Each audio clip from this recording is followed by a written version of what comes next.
Meus amados irmãos, que maravilha! Como tem alguns irmãos que estão trabalhando, né?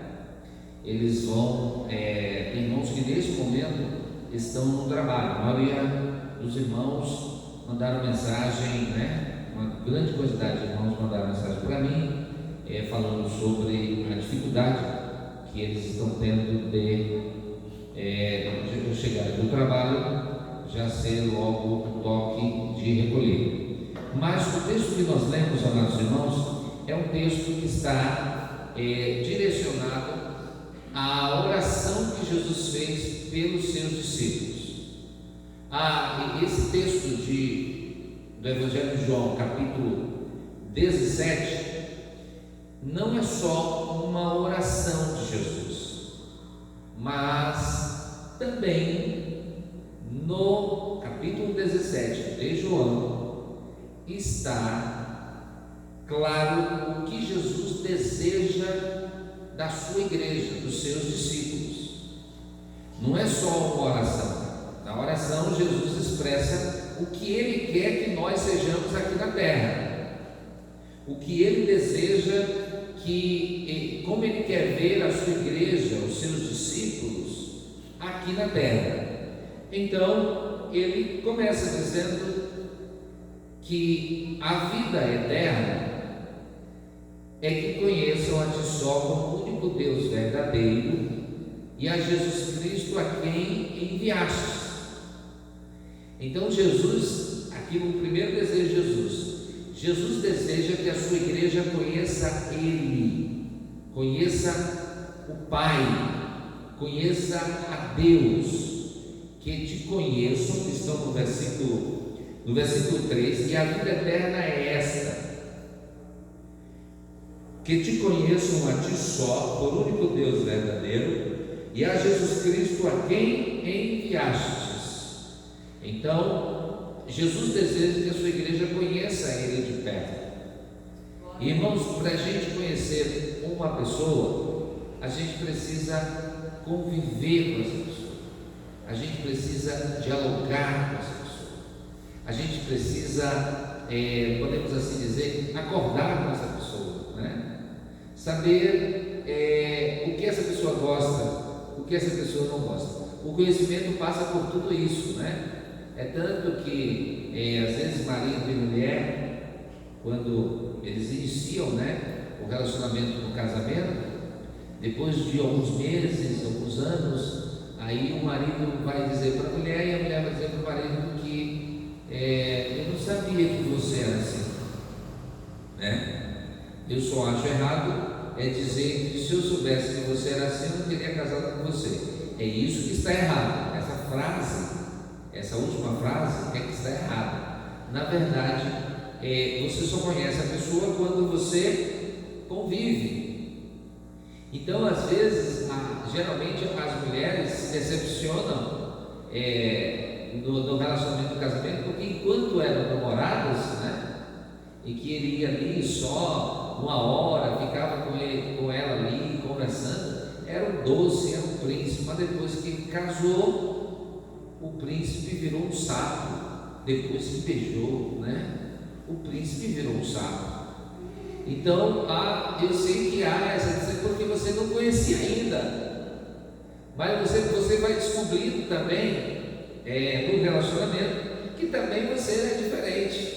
Tem determinadas coisas que você vai ter que deixar, e aí o conhecimento envolve em você deixar, né, de fazer algumas coisas às vezes para agradar a outra pessoa, o marido agradar a mulher e a mulher agradar o marido, né? E vai se ajustando. Mas aqui o conhecimento que Jesus está falando aqui é o conhecimento pleno de Deus, o conhecimento da pessoa de Deus, o conhecimento da pessoa de Jesus. Ter um relacionamento de conhecimento de Jesus. Infelizmente, tem muito crente que ainda não conhece quem é Jesus. Até porque Jesus é muito mais do que as palavras podem dizer. Deus é muito mais poderoso do que nós imaginamos. O crente que conhece o seu Deus de verdade, ele não se desespera em meio a essa pandemia. em meio a esse momento terrível, porque ele sabe que o Deus dele, ele conhece o Deus dele, e sabe que o Deus dele é maior do que tudo isso. Amém ou amém? Então o crente que conhece ao seu Deus, ele se fortalece. Isso está em Daniel. Daniel, ele fala uma coisa muito poderosa. Eu sempre destaco esse texto, porque acredito que aquele que conhece a Deus de fato, de verdade, aquele que conhece o Senhor, aquele que conhece a Jesus, ele permanece firme em meio às tempestades, em meio às lutas. E quando Daniel, ele escreve, diz assim: o povo que conhece ao seu Deus será alto e altivo. Isso está em Daniel capítulo 11, versículo de número 32. E aos violadores do concerto ele com lisonjas perverterá, mas o povo que conhece ao seu Deus se esforçará e fará proezas. Em outras versões da Bíblia, não sei se você tem uma versão diferente, você pode consultar o texto de Daniel 11, 32, ele vai dizer que o povo que conhece o seu Deus se tornará alto e altivo, ok? Aqui na versão da Bíblia Revista e Corrigida está dizendo que o povo que conhece o seu Deus se esforçará e fará proezas. Isso mostra que o conhecimento de Deus transforma o povo mais forte, porque o povo que conhece ao seu Deus se esforçará, e em outra versão quer dizer que ele se tornará forte, ele fará proezas, porque o Deus que ele conhece é o Deus que proporciona para ele um milagre. Aleluia! E amados irmãos, quando a gente fala em conhecer a Deus, em conhecer a pessoa de Deus, é a gente conhecer os atributos que são as qualidades desse Deus a quem nós servimos. Por exemplo, existem 3 qualidades que só Deus tem, nenhum ser na terra, só a Trindade Santíssima tem. Por quê? Porque não há ninguém semelhante ao nosso Deus. E conhecer a Deus está incluído conhecer os atributos dele. Quando você diz assim, que você conhece uma pessoa, é porque você conhece, no ponto de vista humano, você conhece o jeito de ser daquela pessoa, os acertos e os defeitos daquela pessoa, as virtudes que ela tem e os defeitos que ela tem. Porque se eu disser a você que conhece uma pessoa e você chega à conclusão que aquela pessoa não tem defeito, eu tenho que admitir que você não conhece essa pessoa, porque nós conhecemos a pessoa quando a gente começa a identificar os erros dela também. Isso eu estou te falando do ponto de vista humano, E você às vezes se decepciona quando você conhece aquela pessoa melhor, ou talvez você tenha uma outra visão daquela pessoa, que você tinha uma visão ruim. Geralmente a gente tem uma visão ruim das outras pessoas, né? Normal. A gente sempre tem uma visão, às vezes, ruim da pessoa, e depois que a gente começa a conhecer aquela pessoa, a gente vai vendo que aquelas pessoas têm outras virtudes que você não sabia. E depois você vai vendo que aquelas pessoas também têm defeitos que você não imaginava que tinha. É por isso que no relacionamento entre marido e mulher tem que haver o equilíbrio, e saber que você, quando for casar, já vai casando sabendo que você não é perfeito, e a pessoa com quem você está casando também não é perfeita. Então, não adianta fazer uma tempestade no copo d'água porque você descobriu que aquela pessoa tem uma qualidade que você não gosta. Ora, você só iria descobrir se você convivesse com ela. Não tem como, não Não existe isso, né? Não existe essa possibilidade. Você só consegue descobrir a pessoa quando você convive com ela, quando você está em constante conversa com ela, e a comunicação estabelece isso. Aí, quando a gente parte para o plano de conhecer a Deus, existem 3 qualidades que só Deus tem. Só Deus tem. Deus é onisciente, onipresente e onipotente. O prefixo oni quer dizer que é tudo. Deus é onisciente porque Ele sabe tudo e, portanto, incluir tudo significa todas as coisas, todas as áreas, todos os setores, todas as coisas que aconteceram, que estão acontecendo e que vão acontecer no futuro. Esse é o detalhe. Não tem nenhum ser na face da terra, nenhum universo que tenha essa capacidade que Deus tem. E é uma boa informação você saber disso. O nosso adversário, o inimigo das nossas almas, ele não tem essa capacidade, porque ele é uma criatura. Você acha que Deus ia dar onisciência para uma criatura? Não. Eu não sou onisciente, você não é onisciente, nós não somos oniscientes. Portanto, nós dizemos cada dia, Deus não. Deus já sabe o futuro.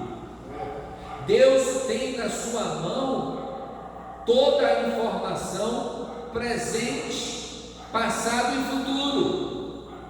E curiosamente, Deus não está limitado ao tempo.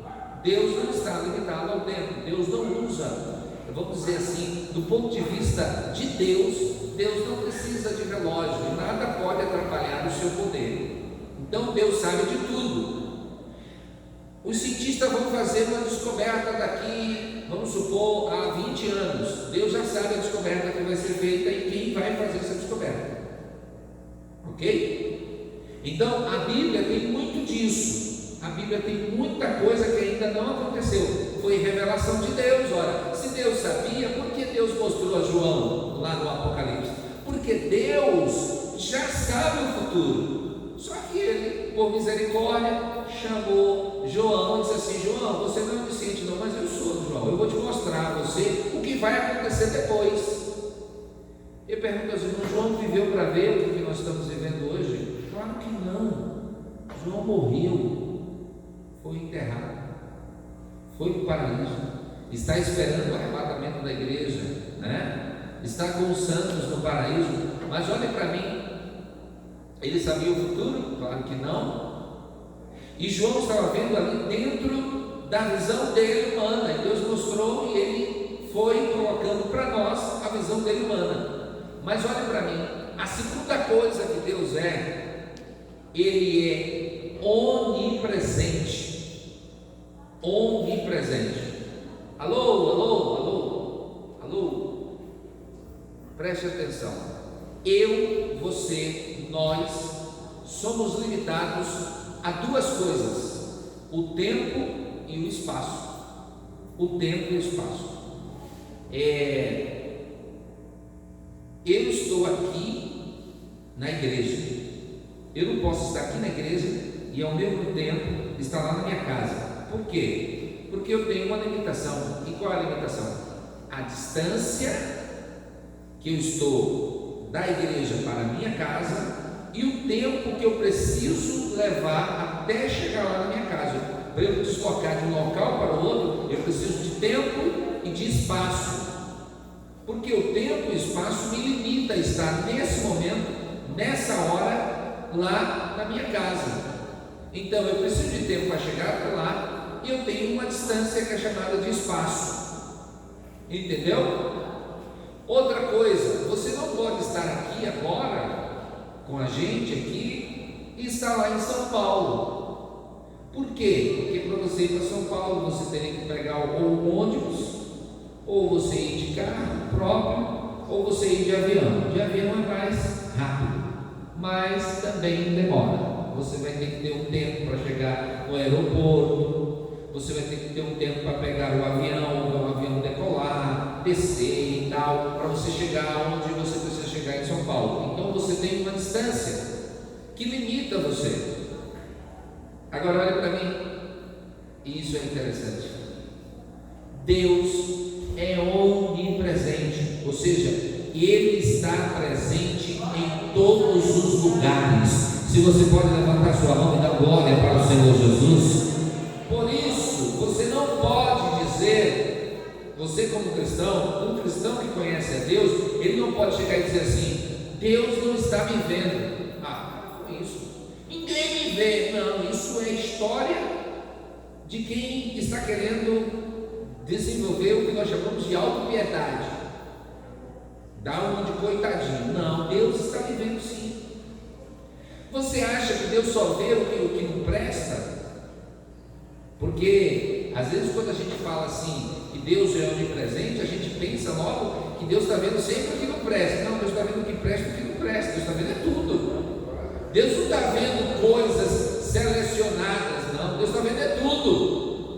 E quando Deus está vendo tudo, Ele está vendo e observando tudo. Se você subir ao céu, Deus está lá. Se você colocar no Seol a sua cama, Deus vai estar lá. Se você pegar as asas da alva e sair voando, Deus também vai te encontrar. Para onde me irei do teu espírito? Aleluia! E para onde fugirei da tua face? Isso quer dizer o seguinte, que fugir de Deus não há possibilidade, porque foi Ele que criou o universo. Foi Ele que criou os céus, foi Ele que criou a terra, foi Ele que criou a escolha, Ele fez separação entre luz e trevas. Você percebe como seu Deus é maravilhoso? Portanto, fazer o bem e disser assim: ninguém vê o que eu faço, você está subestimando a capacidade do seu Deus que está presente em todos os lugares. Você está subestimando a capacidade do seu Deus, que você sabe que Ele é onipresente, Ele está em todo lugar. Irmãos, a onisciência, a onipresença de Deus, ela tem que servir para o nosso bem. Mas como é que é isso, pastor Carlos? É para o nosso bem. Então, se eu sei que eu não vou me esconder de Deus, por que eu tenho que fazer coisas escondidas? Não tem lógica. Se eu conheço a Deus e sei que Deus está me vendo, e que independente, essa é uma questão que sempre se fala, né? Sempre se fala, vira até um jargão do nosso meio cristão, né? E que a gente utiliza, que o pastor não vê tudo, mas Deus vê tudo. É claro que Deus vê tudo. O pastor não é onipresente, Deus é onipresente. Então, a gente precisa entender que o nosso Deus, Ele é onipresente, e Ele é onipresente. Ele não é um Deus que está conosco quando tudo está bem, Ele está conosco, quando tudo está ruim, Ele se afasta de nós. Não, porque aí como é que Ele seria onipresente? Agora, há uma questão que precisa a gente colocar aqui. O fato de Deus estar presente e não agir não é razão para a gente dizer que Ele não está presente. Deus pode estar presente e não estar agindo. Deus pode estar vendo e não estar ainda operando. Ele opera quando Ele quer, Ele faz quando Ele quer. Ele está presente, Ele está ouvindo. Recentemente eu tive uma experiência com o Senhor, que eu orava, intercedia em uma campanha, e a impressão que a minha carne me dava é que Deus não estava ouvindo. É como se dá a impressão, e aí é uma questão humana, isso é uma questão humana, é uma questão às vezes que o que você crê, às vezes é diferente do que você está vivenciando na realidade, porque a sua carne sempre vai dizer assim: Deus não está me vendo. Pode fazer o que você quiser, entendeu? Deus não está nem aí para a sua luta. O inimigo da sua alma vai ficar dizendo isso, vai querer que você acredite nisso. Por quê? Porque isso é negativo. Isso é você subestimar a capacidade do seu Deus, que é onipresente. Então, se você estiver passando luta, Deus está presente com você. Se você está doente, Deus está presente com você. Ah, pastor, e por que Deus não opera? Aí é outra questão. O fato de Deus estar presente não quer dizer que Ele está operando em todo momento, porque Ele opera aonde Ele encontra liberdade, e Ele também opera dentro da sua hora, dentro do seu plano. Às vezes nós clamamos e queremos as coisas logo, né? Eu sou homem, eu sou humano, e na minha ótica eu quero logo e de preferência agora. Mas uma das qualidades de Deus é que Ele faz as coisas no seu devido tempo, na sua hora. Quando Jesus estava iniciando seu ministério, ele iniciou em um casamento, e a mãe de Jesus foi e os seus discípulos também foram. E o que eu acho interessante é o seguinte: faltou o vinho, e Maria chega para Jesus e diz assim: faltou o vinho, acabou o vinho. E Jesus disse assim: que tenho eu contigo, mulher? Ainda não é chegado a minha hora. Você pode levantar a mão e dar glória para Jesus. E se você está com um irmão aí perto de você, uma irmã, diga assim: Deus tem uma hora certa de fazer as coisas. Você sabe o que é isso? É que Deus tem um propósito. Se Ele não fez ainda, é porque Ele tem um propósito. Se Ele ainda não realizou, é porque não chegou a hora. Mas o fato de Ele não ter realizado ainda não quer dizer que Ele não esteja presente, que Ele não esteja te vendo, que Ele não esteja com você. É porque ainda você, nós seres humanos, somos imediativistas. A gente quer e quer na hora. E é assim mesmo. Aí a gente ora para Jesus salvar o marido, né? No caso, uma irmã ora para Jesus salvar o marido, e ela quer que Jesus salve hoje, e de preferência agora. Aí Jesus diz assim: não, mas eu dependo, eu preciso também de algumas ações suas. Nós somos parceiros, né?